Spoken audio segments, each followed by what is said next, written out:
Informate en ecomedios.com. Seguinos en Instagram, @ecomedios. Aquí damos comienzo a Italianos y sus negocios.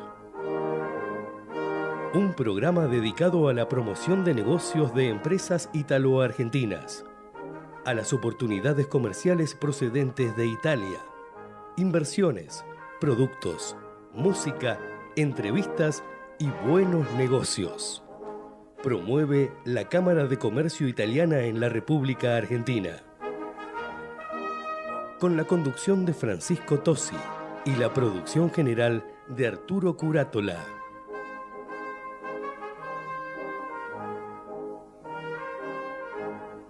La Cámara de Comercio Italiana en Argentina ha creado la categoría de socio digital para que desde la distancia las empresas pymes y profesionales puedan acceder a oportunidades comerciales, cursos online y asesoramiento gratuito en comercio exterior, economía, créditos y legales. Comuníquese al 011-481-65900, 011-481-65900 o enviando un mail a ccibaires@ccibaires.com.ar. Asóciese, los esperamos. ¿Sabías que ahora podés financiar tu proyecto con un crédito online de hasta 2 millones de pesos? Sí, escuchaste bien. Para vos que emprendés, sos profesional independiente y querés impulsar tu proyecto, ahora podés acceder a un crédito de forma 100% online, súper ágil y con aprobación en 48 horas. Entrá a garantizar.com.ar y hacé crecer tu negocio desde donde estés. Con Garantizar Digital, vos podés. Estimados oyentes, quien les habla Arturo Curátola, les da la bienvenida a otra edición del programa número 262, sexto año de vida. Como ustedes saben, este programa habitualmente es conducido por el doctor Francisco Tosi, quien lo hace con la habilidad conocida. Hola, Francisco. ¿Cómo estás, Arturo? Hoy tendremos a dos interesantes invitados. Roberto Peiretti, productor agrícola, ingeniero agrónomo, doctor en agronomía y además un conferencista internacional, un entusiasta de la siembra directa y del potencial agrícola argentino. Tendremos luego vamos a estar en aspectos, digamos, que tienen que ver con el campo hoy, porque luego tenemos a Rosana Mattiello, que es veterinaria ciudadana italiana.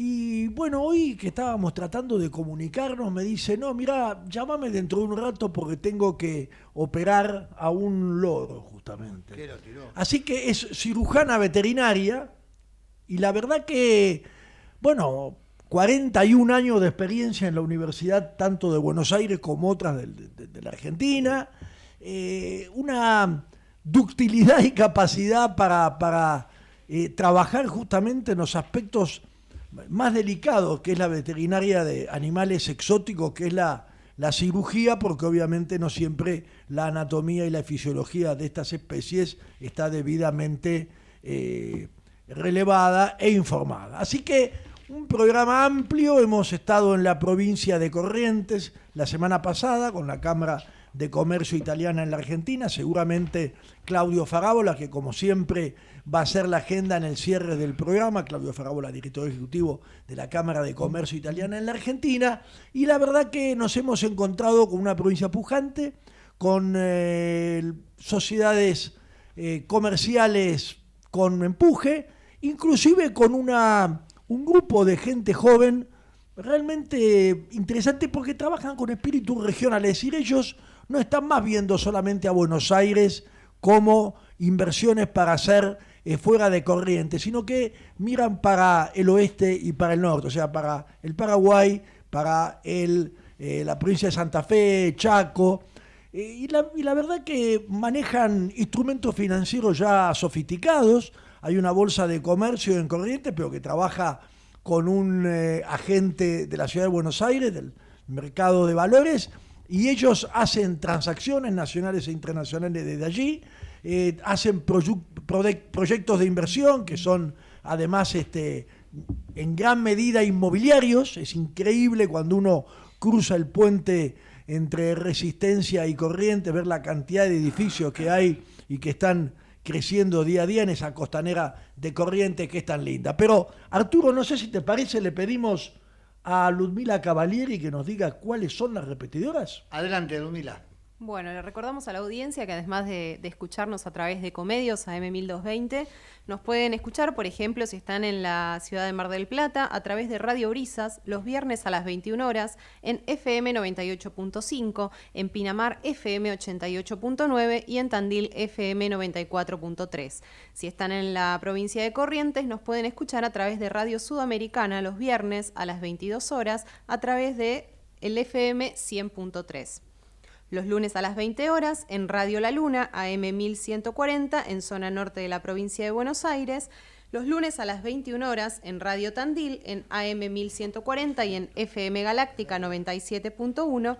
Y los martes a las 19 horas a través de Radio Amplitud, AM 660, en El AMBA y la Ciudad Autónoma de Buenos Aires. Gracias, Ludmila. Recordemos que en Italia esta semana es la semana de Ferragosto, que ha sido el martes, sí. Así que es una semana donde no ocurre mucho desde el punto de vista parlamentario. Sí podemos hablar de algunas medidas que se tomaron antes de esta pausa tan intensa, bueno, que en realidad se extiende a todo el mes de agosto, pero particularmente a esta semana, que ha sido esta cuestión de la sobretasa de impuesto a la ganancia, de sobretasa de ganancias que se ha aplicado a las entidades financieras italianas. La razón de esto es que, como ustedes saben, las tasas de interés en el mundo han subido, particularmente en Estados Unidos y en la Unión Europea, inclusive algo también en China, y claramente cuando las tasas suben en el orden del 5 al 5,5% de piso, y por lo tanto 7,5% en todos los mercados hipotecarios, los bancos, las entidades financieras, suben el costo al cual prestan el dinero, pero suben también el interés que le pagan a los depositantes. Y bueno, justamente el gobierno ha investigado y ha llegado a la conclusión que subieron la tasa de interés, pero no subieron en la misma medida la tasa que se le paga a los ahorristas. En consecuencia, han generado ganancias extraordinarias. El gobierno ha dispuesto, por lo tanto, aplicarle una especie de sobretasa del 40% a esas ganancias extraordinarias calculadas según un multiplicador de valor agregado, es decir, si tuvieron más de tanto respecto al año pasado, entonces corresponde por única vez esa tasa. También la tomó Alemania la misma medida, ¿eh? Claro, ha habido mucho cuestionamiento, sobre todo por parte de la oposición, pero en general la sociedad da la impresión que lo ha acompañado, está bien que ha sido hecho en la primera semana de agosto y por lo tanto en un mes que es un poco de transición, debido a que es un mes veraniego. Pero esto un poco ha sido la explicación de esta sobretasa que se ha puesto en otros países de Europa, como bien decís, Arturo, y que tiene una razón de ser, y que lamentablemente el combate contra la inflación, que se hace principalmente aumentando las tasas, bueno, lo han hecho, inclusive ha ocurrido en nuestro país, ¿no? Donde ante una devaluación ha habido un enorme aumento de la tasa de interés de referencia, justamente al efecto de combatir la inflación. Arturo nos dirá si con o sin éxito. Sí, con éxito, claro, pero me parece bien porque los bancos miran el toma todo. No, si ven que han ganado algo sin hacer nada, sencillamente porque la Unión Europea aumentó la tasa y ellos se beneficiaron, es lógico que vuelva un poco hacia atrás y le cobren algo más. Pero de cualquier manera, vamos a dar noticias positivas. Techin paga 166 millones de dólares para comprar una compañía de revestimiento de tubos. Sigue ampliándose Techin en el mundo, ¿no? Claro, y además prácticamente la más grande inversión de infraestructura energética, yo diría de los últimos 10 años, ha sido esta. Alguien más también. Y más también, decís más vos. También, sí, claro. Claro, y ha sido esta del famoso gasoducto, así que realmente celebramos esta nueva actividad. Creo que estamos en contacto con el doctor Roberto Peiretti, ¿es así? Sí, buenas tardes. Roberto, Hola, ¿cómo estás? Buenas tardes. Muy bien, muchas gracias por llamar y por contactarme. Roberto es ingeniero agrónomo, es doctor también, productor, por supuesto, consultor, pero antes digamos, de ir o panear por sus múltiples actividades nacionales e internacionales, le voy a pedir que nos cuente su vínculo con Italia. ¿Cómo no?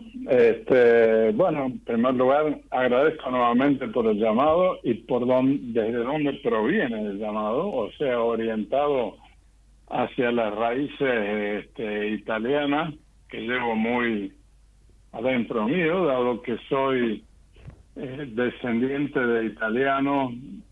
Los originarios que llegaron al país fueron los bisabuelos, los abuelos en algún caso, pero por las dos ramas, materna o paterna, todos ellos son venidos de Italia, por lo cual, bueno, el solo hecho de mencionar Italia es el lugar de mi origen, así que llevo muy adentro todo eso, y llevo muy adentro, y debe toda mi vida, orientó mi vida, la pasión o digamos la dedicación derivada de la pasión que me transmitieron mis abuelos y mis antecesores, relacionadas al cultivo de los suelos, a producir alimentos, que en la mayoría de los casos, si no deciden todos ellos estuvieron dedicados de una manera más directa, un poco más indirecta, pero siempre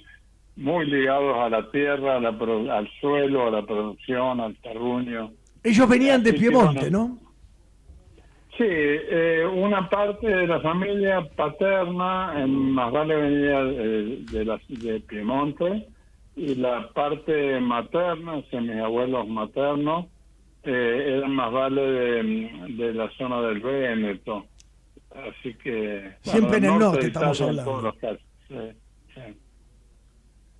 O sea, siempre en el norte, en el norte Siempre de en el Italia. norte, y siempre gente que, digamos, allá estaban ligada también a las actividades agrícolas, o sea que viene de atrás. Yo soy ya la cuarta generación aquí, la quinta ya está también en los emprendimientos familiares, en la actividad, así que es una cuestión de historia familiar, nuestra dedicación y cariño y pasión por cultivar el suelo y producir alimentos. Roberto, inevitablemente tu apellido está vinculado a la siembra directa. ¿Por qué no nos contás un poco de qué se trata y por qué es tan importante y realmente ha sido disruptivo en los últimos años? Bueno, la siembra directa, para ponerla rápidamente en contexto y tener una idea, si bien somera, pero bien contundente de su relevancia, es que significó un cambio de paradigma para la agricultura o para la relación entre el hombre y el suelo, un cambio, digamos, de fondo en la manera de entender y llevar a cabo el proceso agroproductivo. ¿Qué quiere eso decir? Desde 10.000 años atrás que el hombre empezó a cultivar, se asoció la idea del cultivo de las plantas, de los forrajes, de las plantas con el fin que fuera, que siempre está ligado o a los alimentos, a los forrajes, a la producción de fibra y aún de energía. Digamos, siempre estuvo estrechamente relacionada a la idea de labrar el suelo, la labranza, el labriego, laborear. El arado. El arado como expresión más reciente en el hilo histórico, digamos, pero de un siglo y medio atrás, el arado metálico. La idea del arado de remover el suelo viene 2, 3, 5 mil años y más también, desde siempre. Manual, traccionado por animales o como fuere, pero siempre la idea de remover el suelo como medio de cultivar las plantas. Eso tenía sus explicaciones y sus razones, pero fue el origen, o digamos, la medida que eso se intensificó, especialmente en los últimos siglos, por la mecanización, el progreso del hombre, la presión demográfica y demás, en la medida que se intensificó, también intensificó más que proporcionalmente, o sea, exponencialmente, el deterioro del recurso suelo, que es el recurso madre para poder producir los alimentos, o sea, desarrollar el proceso agrícola. Roberto, el deterioro vía erosión. Disculpame que te interrumpa, sí. Roberto. ¿En qué consiste la siembra directa en comparación con lo anterior?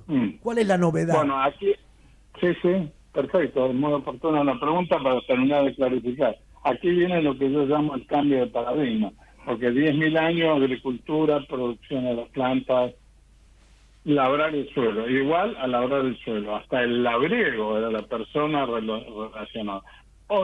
Ahora, desde hace 50, un poco más, 70, 80 años, esto fue la idea, después fue el desarrollo de implementación práctica, donde venimos a decir que en el nuevo sistema, la forma de cultivar los suelos es dejando de labrarlos. O sea, ahí está el quiebre de paradigma, 10.000 años contra 60 años que comenzó este movimiento.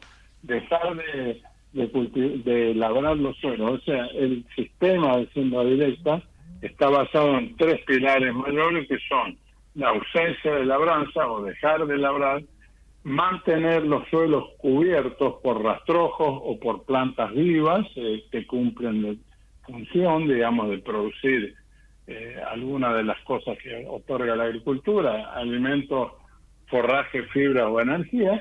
Y como tercer cosa, el criterio, el principio general de rotación, o sea, de ir cambiando anualmente en las especies que participan del proceso productivo. Esos 3 principios son sobre los que se basa la nueva forma paradigmática de entender y llevar adelante el proceso agroproductivo, como decía.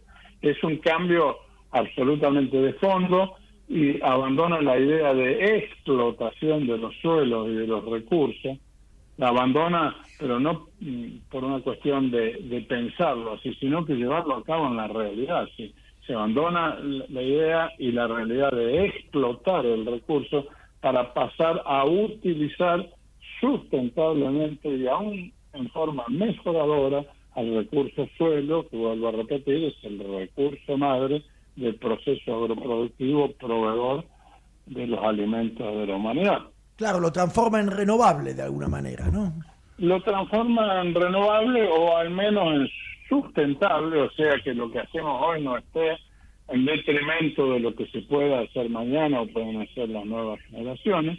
Y no solo eso, sino que cuando se lleva a cabo con todos los desarrollos de la ciencia moderna y toda la cantidad de gramos de materia gris por hectárea que demanda el sistema y le podemos dar hoy por el conocimiento humano, se transforma ya no solo en una actividad sustentable, sino aún mejoradora del recurso suelo, en este caso central, como decía, pero y en una buena parte, si queremos una cuestión emblemática en ese proceso de sostener y o mejorar, llegando a mejorar, como digo, es el manejo mucho más adecuado del carbono y adecuado, virtuoso, del carbono como elemento central, no solo del suelo y del funcionamiento del suelo a través de la materia orgánica y otra serie de cuestiones, sino de la vida en sí, o sea, del cultivo de las plantas, de la posibilidad del suelo de producir, y no nos olvidemos que esa producción de las plantas es el producto de la fotosíntesis, o sea, captar la luz solar y el dióxido de carbono de la atmósfera y transformarlo en hidratos de carbono y otras sustancias que son los constituyentes del cuerpo de la planta, y eso es absolutamente el comienzo de la cadena que técnicamente se llama trófica, que es la cadena alimenticia que sostiene la vida en el planeta. Roberto, Directamente, sí. disculpe, usted ha tenido 78 viajes al extranjero como expositor, es miembro y director de la Fundación Global Farmer Network, ¿no? Y yo le pregunto un poco, ¿cómo estamos en el mundo respecto a otras zonas que usted me ha comentado? Bueno, el cinturón maicero de Iowa, Illinois, Moldavia, Ucrania, Rumania, que son, junto con la pampa húmeda, de lo más fértil del mundo. ¿Cómo estamos nosotros posicionados allí? Realmente, sí, tal cual decís rápidamente, los mejores suelos, o sea, los de mayor aptitud productiva del mundo, están localizados en esas 3 regiones. La pampa central, húmeda y subhúmeda argentina, el cinturón maicero americano, y la parte de Eurasia, o digamos Moldavia, Rumania, Ucrania, el sur de Rusia. Esos son los mejores suelos o los de mayor aptitud productiva del mundo. Y si tenemos que ahora pensar cómo estamos en relación a ellos, claro, realmente desde un punto de vista del desarrollo tecnológico, o digamos más que tecnológico, en el desarrollo de la concepción del sistema agroproductivo que nos permita abandonar la explotación para pasar a la producción sustentable y mejoradora del recurso, realmente diría que estamos extraordinariamente bien posicionados desde Argentina y desde el cono sur de América, llámese esto Argentina, Uruguay, Brasil, Paraguay. Absolutamente es el polo que irradió al mundo, no la idea, porque la idea flotaba en el mundo y en otros lugares, inclusive en Estados Unidos, la idea de llevar adelante la agricultura bajo siembra directa, pero desde aquí es donde la viabilizamos y llegamos a a valores como el 90% del área cultivada bajo el sistema de siembra directa, cosa que no hay en ninguna otra parte del mundo. Es decir, si vamos a Estados Unidos, por ejemplo, bueno, depende de las regiones, pero ¿y eso a qué se debe, doctor? Bueno, en realidad, termino la idea, ¿no? Sí. 20-30 en lugares más desarrollados como Estados Unidos, o sea, nosotros estamos en 90, 20, 30, 40, depende de cómo se mire, y el mundo en su conjunto no tiene más que el 7, el 8%, o cosas por el estilo, en promedio, ¿no? Claro. O sea que estamos absolutamente en una posición de vanguardia. Y se debe, en parte se debe a la innovación y a la necesidad de ser innovativos, creativos. Claro que somos el nuevo mundo, digamos, desde aquí. La historia y la relación con el mundo nos ha colocado en una posición por la cual por distintas razones, sería largo de explicar, pero en realidad esa necesidad de innovar y de mejorar, de buscar más allá de la frontera conocida o usual en materia de ser eficientes, o sea, producir lo mismo producir más con lo mismo, o aún producir más con menos. Esto se refiere a los insumos que utilizamos, incluida una hectárea de tierra, o sea, de suelo, obtener más rinde con la misma cantidad de insumos y aún con menos cantidad en determinados casos. O sea, ha sido la necesidad, por un montón de razones, entre las que tienen que ver cuestiones económicas, cuestiones sociológicas, cuestiones de relacionamiento. ¿Algún gen italiano también puede ser? También hay un gen italiano y tiene bastante que ver. Comer un buen plato de espagueti, una pizza y demás ayuda mucho a activar la creatividad y ponerse en buena forma para afrontar los cambios sin temor. Es largo de explicar. Doctor, para que no se me termine el tiempo sin que también la audiencia pueda conocer eso. Usted ha sido fundador de APRESID y también me había comentado ayer participa del proyecto de Bioceres junto con 300 productores que me gustaría que lo pudiera contar brevemente. Bueno, sí, en realidad no soy, para nada soy yo exclusivamente el fundador de Bioceres, pero sí tengo el privilegio, el orgullo, y he tenido la suerte en la vida de relacionarme con un grupo, digamos, constituimos un grupo de profesionales, algunos, otros no, pero todos éramos productores y muy ligados a la producción agropecuaria, que en los años 70, tan temprano como en los años 70, empezamos a juntarnos, a ver la necesidad de cambiar, de implementar un nuevo sistema, porque veíamos los problemas de erosión, de pérdida de productividad, y bueno, y además teníamos alguna información de que había otra manera, pero había que ponerla a andar. Había que dejar de lado 10.000 años de historia y de costumbre y de forma de hacer las cosas para adoptar una nueva. Bueno, yo tuve el orgullo, repito, de ser de ese grupo que trabajamos juntos desde esa época, y de ahí fuimos para adelante hasta que en el año 89 formalizamos. Ese grupo formalizó la creación de APRESID. Bueno, APRESID avanza, adopta tecnología, luego tecnología se relaciona con el mundo y en ese relacionamiento lleva y trae información, tecnologías que después adaptamos al sistema y las utilizamos, y se forma lo que se llamó CAPA, que fue la Confederación de las Asociaciones de Productores en Siembra Directa de Que usted América. fue presidente de ahí, ¿no?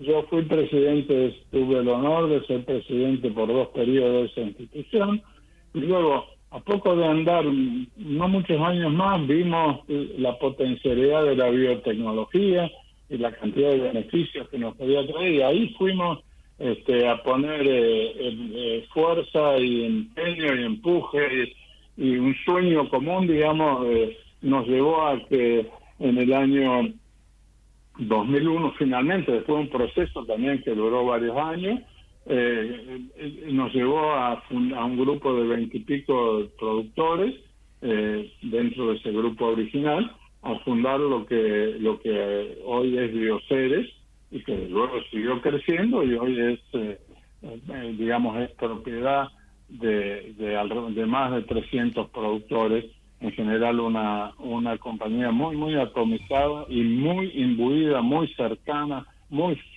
digamos muy participada por productores, o sea que muy ligada a las raíces de producción y del proceso agroproductivo, que es para lo que muchos de los objetivos de Bioceres trabajan. Doctor, digamos, en 30 segundos nos cuenta el trigo tolerante a la sequía, que tolera la sequía.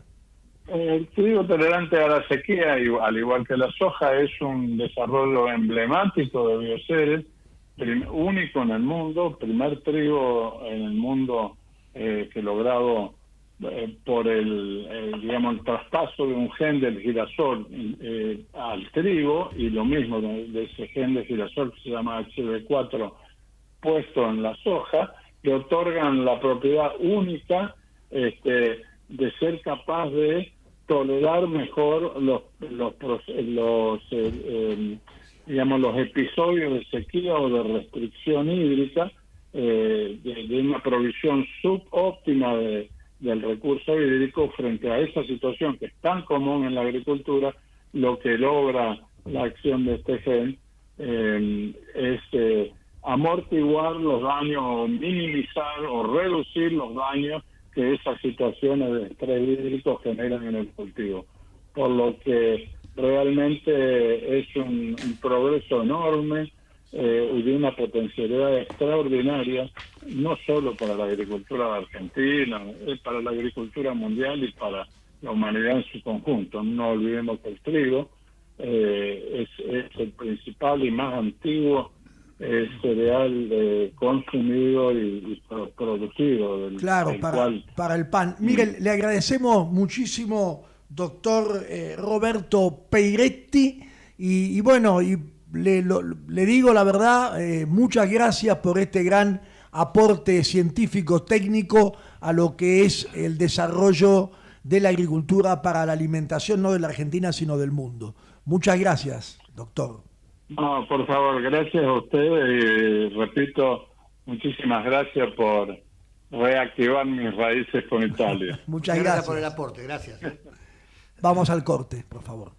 Ecomedios.com AM1220. Estamos con vos. Estamos en vos. American and Merit Hoteles. Primera cadena hotelera argentina. 3, 4 y 5 estrellas. Más de 20 destinos de Argentina y el Cono Sur. Aprovecha el código promocional Puro Branding con el 10% de descuento para los hoteles American Córdoba Park, American Executive Córdoba, American Buenos Aires Park, Merit San Telmo y American Executive Mendoza Hotel hasta fin de año. No válido para fines de semana largos. American and Merit Hoteles. Informate en ecomedios.com. Seguinos en TikTok, @ecomedios1220. La Cámara de Comercio Italiana en Argentina ha creado la categoría de socio digital para que desde la distancia las empresas pymes y profesionales puedan acceder a oportunidades comerciales, cursos online y asesoramiento gratuito en comercio exterior, economía, créditos y legales. Comuníquese al 011-481-65900, 011-481-65900 o enviando un mail a ccibaires@ccibaires.com.ar. Asóciese, los esperamos. ¿Sabías que ahora podés financiar tu proyecto con un crédito online de hasta 2 millones de pesos? Sí, escuchaste bien. Para vos que emprendés, sos profesional independiente y querés impulsar tu proyecto, ahora podés acceder a un crédito de forma 100% online, súper ágil y con aprobación en 48 horas. Entrá a garantizar.com.ar y hacé crecer tu negocio desde donde estés. Con Garantizar Digital, vos podés. Aquí estamos de nuevo. Me dicen que estamos en comunicación con la doctora Rosana Mattiello. ¿Cómo está, doctora? Mucho gusto. ¿Cómo le va a toda la audiencia? ¿Cómo fue la cirugía? Bueno, muy bien. Por el primer día está todo perfecto. Bueno, porque yo le comentaba antes en la introducción que yo, digamos, hoy estábamos hablando para yo de alguna manera poder conocer mejor toda su gran actividad de veterinaria y me estaba contando, mire, hábleme antes porque tengo una cirugía y bueno, después ahora nos va a contar cirugía de qué y de qué hace, pero la verdad que me había quedado impactado de las aves bajo cirugía o no sé cuáles de los animales exóticos usted estaba tratando, pero primero vamos a comenzar con su vínculo con Italia, dado que usted además es ciudadana italiana. Sí, yo soy ciudadana italiana, bueno, obviamente nací en Argentina, pero de parte de mi padre toda la familia vino de Montebelluna, de la región del Véneto, de Claro. Italia, después de la guerra. Claro, y vinieron ya con ellos, ¿a qué se dedicaron cuando llegaron? No, ellos eran comerciantes, el padre de mi padre, o sea, mi abuelo, Sí. Pero murió en la guerra, como 2 hermanos de él, y bueno, se vinieron a Argentina la madre con 7 hermanos. 2 de esos después emigraron a Estados Unidos y hoy queda solamente una tía abuela viva, ¿no? Ah. Y después, bueno, acá en Italia mi padre estaba estudiando para sacerdocio y acá se estudió arquitectura y ahí conoce a mi madre que a su vez tiene abuelos italianos que vinieron antes, ¿sí? ¿Construyó alguna iglesia como arquitecto? No. No. En Italia estaba estudiando para... No, digo, si acá en la seminarista. Argentina, usted me dijo que estudió arquitectura. Acá empezó a estudiar arquitectura y ahí conoce a mi madre. Durante los y ahí, estudios. bueno, se casan y durante los estudios fueron docentes ambos de la Facultad de Arquitectura mucho tiempo, muchos años, de la UBA. Sí, arquitectura y urbanismo. También de la arquitectura y urbanismo de la ciudad, bueno, en la Universidad de Buenos Aires Sí. y también de la Universidad de La Plata. Mira. ¿Y cómo decidió usted estudiar veterinaria y no arquitectura? Yo en realidad tenía ganas de hacer oceanografía. Oceanografía. Porque en la época, sí, porque en la época mía era bastante común ver las series de Jacques Cousteau. Entonces, bueno, entusiasmaba, ¿no? O sea, a todo chico ver a Jacques Cousteau, Jacques Tari, bueno, lo entusiasmaba para el lado de la fauna silvestre, de la oceanografía. Pero bueno, cuando le comenté a mi padre y que me tenía que ir a vivir sola a Mar del Plata, obviamente me dijo que no. Entonces, ahí me dediqué a la veterinaria. Y bueno, empecé a estudiar veterinaria, trabajaba también, o sea, ya en el primer año de estudiar veterinaria me nombraron docente de una de las materias de primer año, así que empecé, o sea, trabajaba y estudiaba, y bueno, ya más o menos para cuarto año, como yo era la escolta de la facultad y querían un buen promedio, el gobierno alemán me da una beca para ir a estudiar a Múnich, la parte de medicina aviar. Y ahí empezó la carrera mía, o sea... ahí empezó su vínculo con las aves, digamos. Con las aves. Sean exóticas o no. Yo hice todo, he hecho, o sea, hago producción también, porque trabajé mucho en la industria, y sobre todo, bueno, la parte más fuerte, porque era lo más débil en el país, era la parte de animales, o sea, aves, podemos llamar exóticas, pero más que nada silvestres, ¿no? Por la falta de veterinarios que había. Pero usted tuvo 41 años dando clase, además, en la universidad. Por eso, ahí dentro de la facultad empezamos de a poco a armar los grupos fauna, o sea, para trabajar con la fauna silvestre, que era un tema que no se veía en veterinaria. O sea, veterinaria medio que se dedicaba a vaca, caballo, perro, algo de gato, y toda la fauna silvestre estaba un poco dejada ¿cómo de es? lado. Dígame, ¿cómo es la proporción que recién dijo? Vaca, caballo, gato, perro, ¿cómo es la proporción? Más o menos, digamos. Y en el interior del país todavía se sigue haciendo, está bastante fuerte lo que es el veterinario produccionista. En las urbes, en las grandes ciudades, se trabaja mucho hoy con la parte de pequeños animales como animal de compañía. O sea, mascota, la gente está digamos, buscando los que se mucho ocupan de la mascota. esa relación.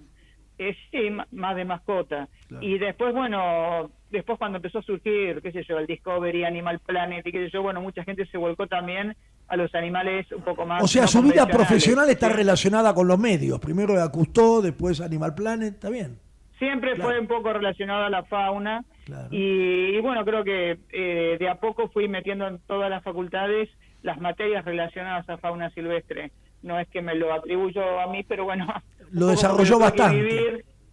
Se desarrolló tanto en la Universidad de Buenos Aires, como también fui docente de la Universidad de Salvador, y ahí también se desarrolló una materia, y hoy por hoy, bueno, todos los profesionales que quieren dedicarse a fauna silvestre tienen un lugar de referencia como para empezar. Antes no había eso, entonces creo que bueno, eso fue un poco el aporte que se le dio a la educación, ¿no? O sea que todo el movimiento de protección y de leyes ambientales de alguna manera también fue creando el crecimiento profesional de los médicos veterinarios. Fauna silvestre, claro, que hoy está muy en boga, ¿no? Claro. Así que bueno, fue creando todo eso. Antes, por ejemplo, todo veterinario que trabajaba en zoológico o algo tenía que ser medio autodidacta. Hoy ya tienen a nivel mundial veterinarios o centros de referencia. Son pocos, pero los hay. Y ya hay facultades que enseñan, por ejemplo, esas materias. Así que eso fue quizás un aporte que cada uno pudo hacer, ¿no? Y también hay los veterinarios también se dividen, digamos, en cirujanos, no sé, clínicos o así. Claro. Antes el veterinario era un poco como los médicos, antes hacíamos un poco de todo. Ahora ya hay especialidades.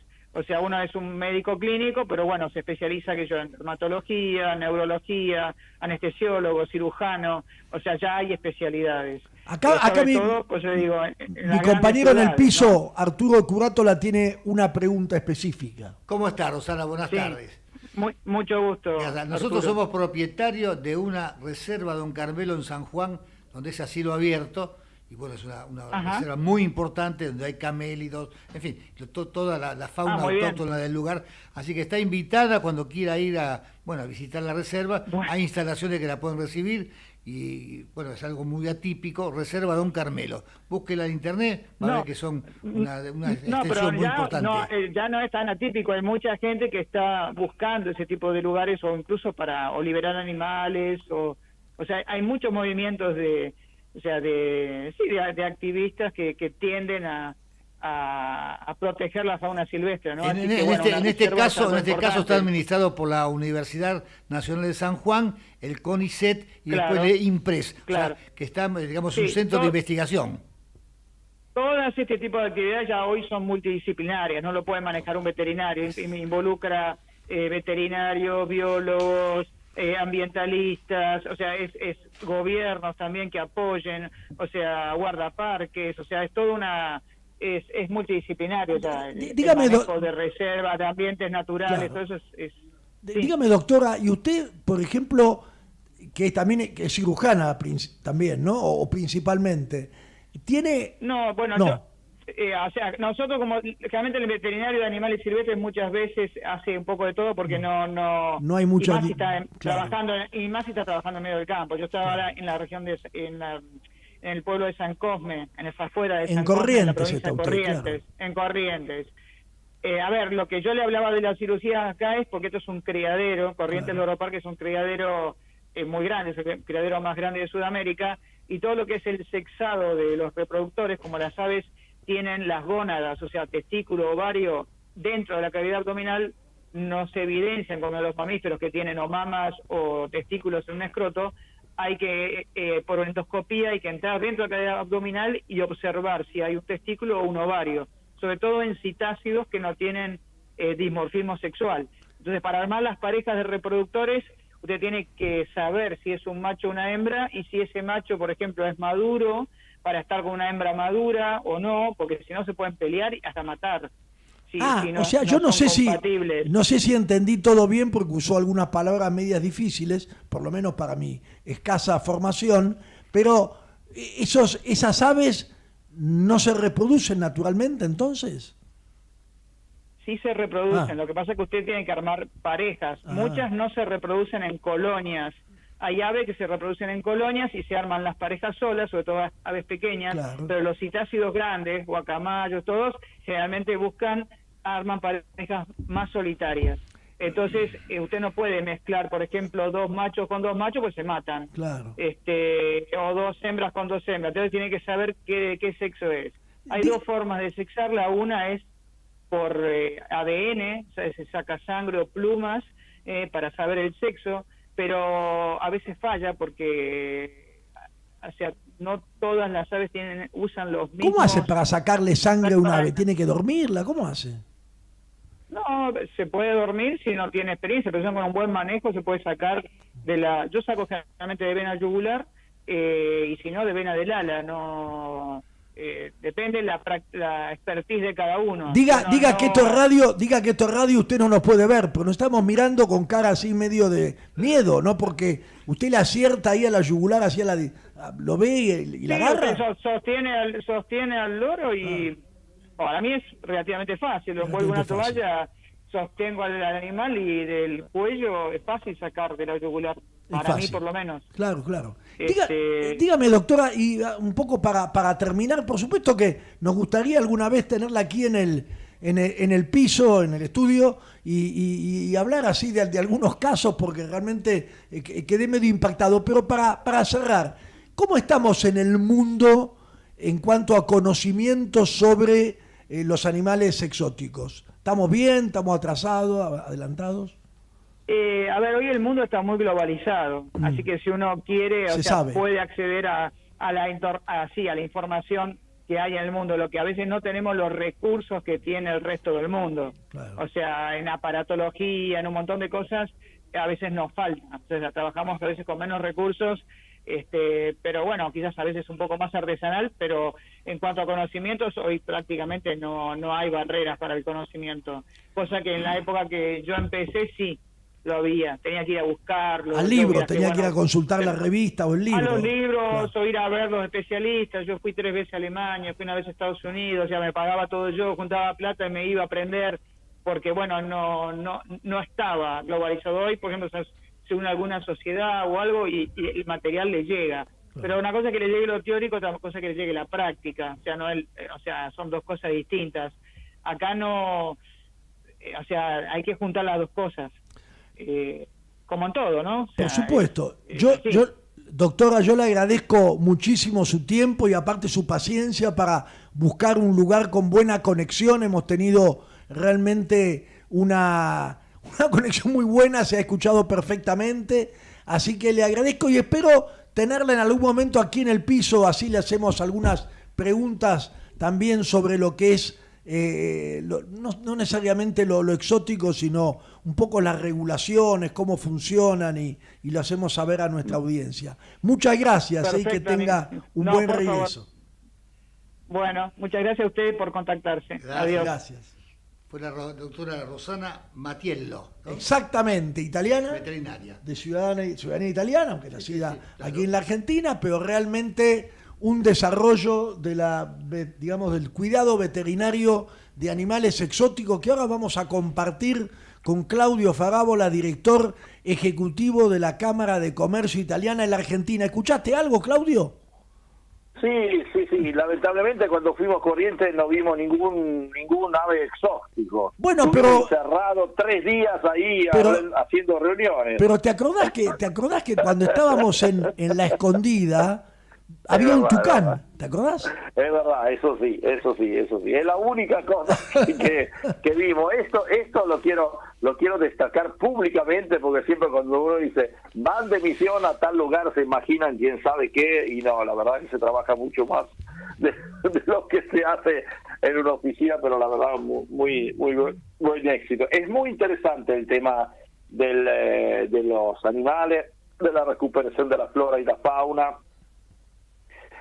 Muchas veces se habla mucho del tema, obviamente, de recuperación del área deforestada y toda esta cosa, es verdad, pero el ecosistema no está hecho solo de plantas, está hecho de animales, y el hombre tiene que aprender a convivir. Porque voy a decir que Claudio Farabola es un experto en los temas forestales. Yo no lo sabía y lo pude apreciar de persona cuando fuimos ahí digamos, en Resistencia hacia La Escondida, hacia la empresa Silvatim. Realmente vos estabas muy informado sobre todos los desarrollos, de especies para conseguir, digamos, el mayor rendimiento en la extracción de tanino. Y esto de las aves exóticas, los animales, es muy importante porque desaparecen los zoológicos y aparecen los santuarios, los parques nacionales, Claro. ¿no? Y allí es donde hay que tratar de garantizar, viste que lo que explicaba la doctora, que los animales tienen que aparearse, pero tienen que antes reconocerse.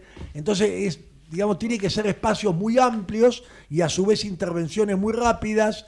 La verdad que es todo un mundo diferente. Claro, pero digamos, por ahí esto le parece muy lejos.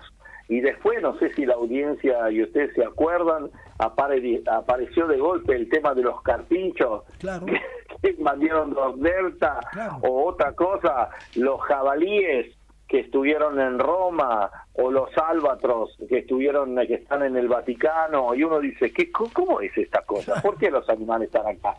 Bueno, primero que todo, porque el mundo es de todo. Primero de ellos, que estaban antes que nosotros, el hombre ha invadido muchas áreas. Tenemos, me parece que, yo digo siempre, reconciliarnos, ¿no? En el sentido que el desarrollo humano es importante, la economía es importante. Decimos muchas veces, sin agua no hay vida, sin energía no hay desarrollo, pero el hombre solo a través del trabajo y del desarrollo productivo puede mejorar su situación social, crecer y tratar de encontrar un modelo de vida, digamos, mejor, ¿no? Lo que sí, obviamente, tenemos que tratar de respetar todas nuestras actividades. Por eso la Cámara trabaja mucho, cada vez más fuerte en todo lo que es la línea, digamos, los lineamientos de pensamiento sobre la transición de la producción humana, digamos, más sustentable, el cuidado del agua, el cuidado del medio ambiente, cómo tratar de que las producciones aprovechen la materia prima y los descartes que tienen. Muchos de ustedes seguramente ya habrán escuchado hablar del famoso materia prima segunda, es decir, son los descartes de alguna producción que después son reutilizados para hacer cosas. Me acuerdo en un programa de hace algunos meses Arturo trajo una empresa que hablaba con residuos plásticos, aceite durmiente de trenes o envases plásticos. Exactamente. Exactamente. Me parece que eso es interesante. Tenemos que ser inteligentes, utilizar, digamos, lo que tenemos. Me acuerdo hace algunos años cuando se trabajó con la ciudad de Turín, que es una de los ejemplos mundial de este tipo de trabajo. La empresa de la municipalidad, que se llama ANMAT, ha sido premiada en muchísimos países por los desarrollos, y ellos con los residuos de la vida urbana hacen muchísimas cosas, desde humus y fertilizante para las granjas y para las plantas, desde la producción de bioenergía a través de los derramados de los árboles, de la parte agrícola, desde, digamos, recupero de materia prima. Claudio, te interrumpo. Sí. No te olvides de la visita que hicimos a Torino, donde estaban los residuos, que se recuperaba el residuo y los líquidos, y el agua terminaba siendo agua pura. ¿Te acordás? Claro. Sí, por eso, esa era la referencia que estaba haciendo, digamos. La verdad que fue una cosa. ¿Te acordás cuando subimos arriba de un basural en verano, en pleno verano, y no había ningún olor? Ninguno. Si había un atisbo de olor, le ponían un perfumero gigante, porque las casas estaban a 200 metros y nadie se daba cuenta. O sea, era materia inerte total. Cuando hablan acá de, bueno, los basurales de acá, que se sepultan, pero ahí no, se elaboraba absolutamente y se recuperaba todo. Sí. Y lo que más me llamó la atención, cuando el ingeniero me quiso dar un vaso de agua, del agua recuperado, y yo elegantemente le dije que no. Él la bebió, pero no. Yo dije, muchas veces, sí, yo no lo hago. Bueno, la verdad, me acuerdo cuando hicimos esta experiencia, y yo a eso, si me vuelco un poco a las empresas, Italia tiene una de las ferias más linda, más importante al mundo de este sector, que es la Ecomondo, que se hace hoy en la feria de Rimini, digamos, se hace normalmente, y es increíble lo que se llega de esta tecnología, ¿no? Italia es líder, como siempre, mundial en muchos de esos sectores. Hay mucho también de participación internacional, pero es realmente increíble lo que se está haciendo tecnológicamente, justamente para eso. Además, hay que decir que económicamente puede ser interesante, porque lo que puede ser un descarte para alguno es una materia prima muy valiosa. Podemos citar, como estuvimos con Francisco hace pocos días en el Chaco, los descartes de producción de la extracción del tanino por la empresa Indunor Silvatim, se transforman en energía, en una central de 10.3 megas que abastece de energía verde limpia prácticamente toda el área del Chaco, toda esa área del Chaco. Sí, generan mucha más energía de lo que es el autoconsumo.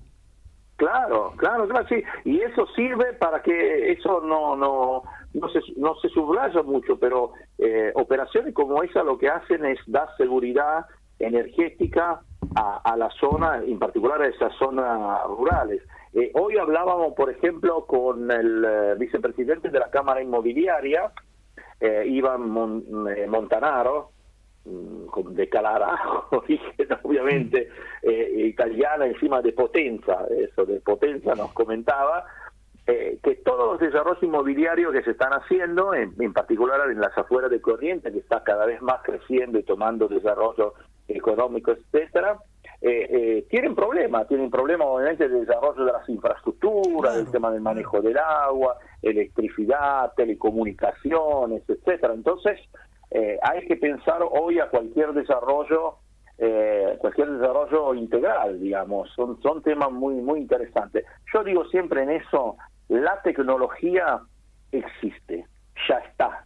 El problema no es la tecnología, es la voluntad de utilizarla, y por supuesto, y ahí Francisco en eso sabe, es el tema de financiarla, lograr financiarla. Pero yo creo que es un tema interesante. No sé cuántos de los oyentes saben que, por ejemplo, Arturo tiene un desarrollo, la verdad, increíble en las alturas, en los altiplanos de San Juan, que es una reserva, ¿no, Arturo? Como si fuera una reserva. Arturo acaba de conseguir justamente asistencia veterinaria con la doctora Matiello, así que pero realmente la protección animal o las reservas naturales es algo necesario, porque hoy en día, digamos, se agrava por la invasión industrial en muchos lugares. Bueno, nosotros hace 33 años que estamos en el tema de conservación y no es una pavada. Bueno, habría que destacar que cuánta gente a nivel nacional de las universidades, investigadores internacionales van a visitar el sitio para entender cómo mantener el ecosistema, cómo cuidarlo y cómo eso. Ese es un valor muy importante. La verdad, muy importante.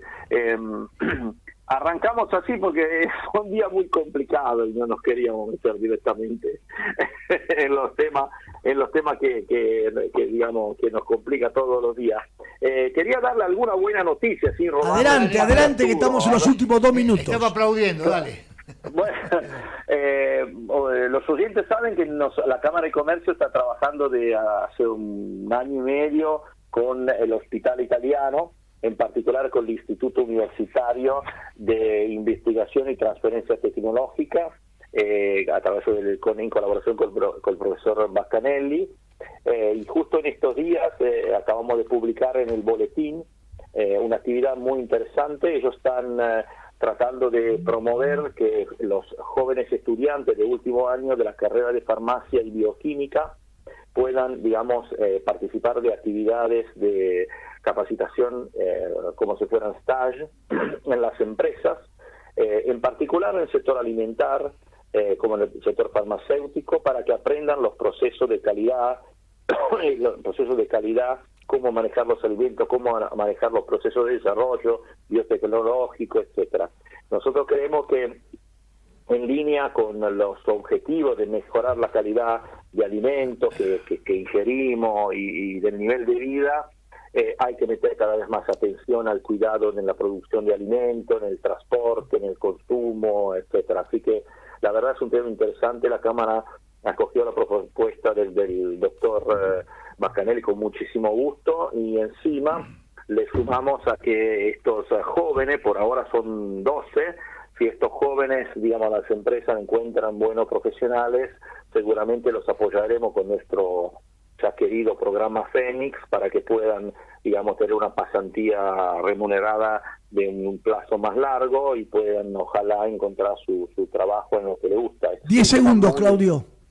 Bueno, entonces una sola cosa, ya que estamos en periodo complicado, les recuerdo que el jueves 31 de agosto, 10:30, tenemos el 5º encuentro del Ciclo Tributario Argentino, coordinado por el Estudio Magar Surien Susado, ahí en la Cámara de Comercio, presencial y virtual. Con el amigo Gustavo Penna. Muchas gracias, Claudio Farabola. Ha sido nuestro columnista habitual, director ejecutivo de la Cámara de Comercio Italiana en la Argentina. Arturo. Tuvo que hablar de impuestos, justamente, que nosotros no hablamos ni de política ni de dólar. Lo que hacemos son buenas noticias, como la que hoy vimos, de gente que trabaja, mira el futuro y progresa. Gracias, estimados oyentes, por acompañarnos, y síganlo haciendo en el mismo dial y el mismo día de la semana. Aquí finaliza Italianos y sus negocios. Nos reencontraremos en 7 días a la misma hora para informarnos sobre proyectos y negocios de empresas ítalo-argentinas. Promueve la Cámara de Comercio Italiana en la República Argentina. Producción general, Arturo Curátola.